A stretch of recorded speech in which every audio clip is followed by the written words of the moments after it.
In this still image, the autopilot is on. The airplane had been vectored to a 14-mile-long final approach, and through a sequence of speed and configuration changes, the flight had diverged well above the desired glide path and was descending too slowly.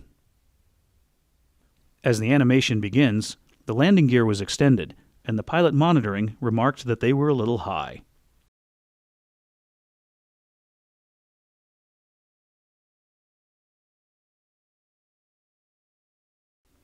The pilot flying said he would descend more, and selected 1,500 feet per minute descent rate in the autopilot.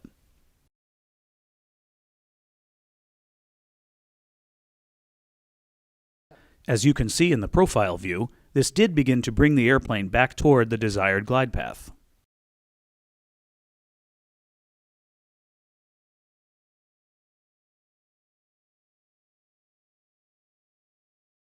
However, about 6 miles from the runway, the selected descent rate was set back to 1,000 feet per minute.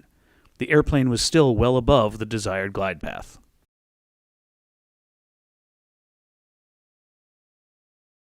The selected altitude was changed to 3,000 feet to prepare the autopilot in case a go-around was needed.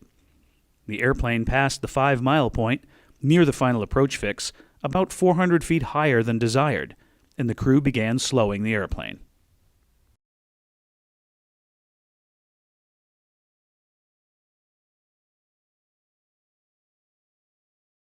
The pilot flying called for flaps 30, but the pilot monitoring noted they were still a little too fast for flaps 30. The pilot flying switched the autopilot to flight level change mode, which did not help with the descent and resulted in the airplane initiating a climb to the 3,000-foot altitude that was previously set. To prevent the climb, the pilot disconnected the autopilot and retarded the thrust levers to idle. This resulted in the autothrottle transitioning to hold mode. In hold mode, the autothrottle does not control airspeed.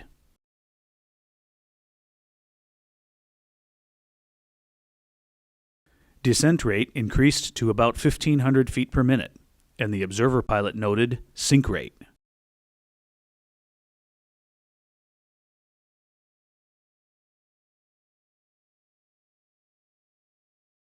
About 1.4 miles from the runway, the airplane descended through the desired glide path and slowed through the target approach speed. The pitch attitude steadily increased as the pilot pulled back on the column in an effort to maintain the glide path. The airplane was well below glide path, and airspeed was 15 knots below the desired approach speed and rapidly dropping.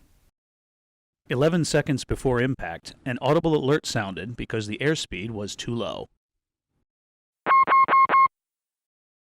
4 seconds later, the pilot monitoring advanced the thrust levers, followed by stick shaker activation and a verbal call to go around.